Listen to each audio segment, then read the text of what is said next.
حضرت حسن بصری رحمۃ اللہ تعالیٰ علیہ ارشاد فرماتے ہیں کہ میں دریا کے کنارے گیا تو وہاں میں نے ایک شخص کو دیکھا، وہ اپنی ایک خاتون کی گود میں سر رکھ کے بیٹھا اور قریب ایک بوتل بھی پڑی ہے۔ میرے دل میں معاذ اللہ خیال آیا کہ دیکھو کس انداز میں ایک عورت کے ساتھ یہ ہے اور پاس بوتل بھی پڑی ہے، جانے شراب ہے۔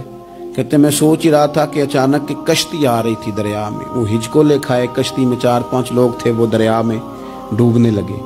وہ آدمی تیزی سے اٹھا، دریا میں چھلانگ لگائی، پہلے ایک کو نکالا، پھر دوسرا نکالا، پھر تیسرا نکالا، ایک بندہ رہ گیا۔ کہنے لگا حضور مجھے تو آپ نے گناہگار سمجھا ہے، میں تو بڑے غلط انداز میں یہاں بیٹھا ہوں، آپ نے جو سوچا چلیں گے چوتھا بندہ آپ نکال لائیں، کرے نا یہ کام، کرے نا یہ کام۔ بڑے بھولے بھالے، بڑے اللہ والے، ریاض آپ کو بس ہم ہی جانتے ہیں، اتنی جلدی فتویٰ۔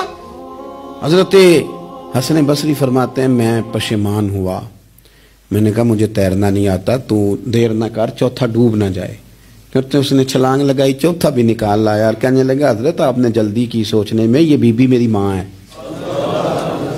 اور یہ سرکے کی بوتل ہے۔ ہم ماں بیٹے کا یہ مشغلہ ہے کہ یہ وہ جگہ ہے جہاں آ کے لوگ مسافر اترتے ہیں، اور یہاں سے کسی کا گھر 100 میل ہے، کسی کا 200 میل ہے۔ ہم صبح سرکہ، کھجوریں، روٹیاں لے کے یہاں آتے ہیں، مسافروں کی نوکری کرتے ہیں، کوئی پریشان ہو تو مدد کرتے ہیں۔ حضرت خواجہ حسن بصری فرماتے ہیں میں نے معافی مانگی، ان سے بھی مانگی، رب سے بھی مانگی۔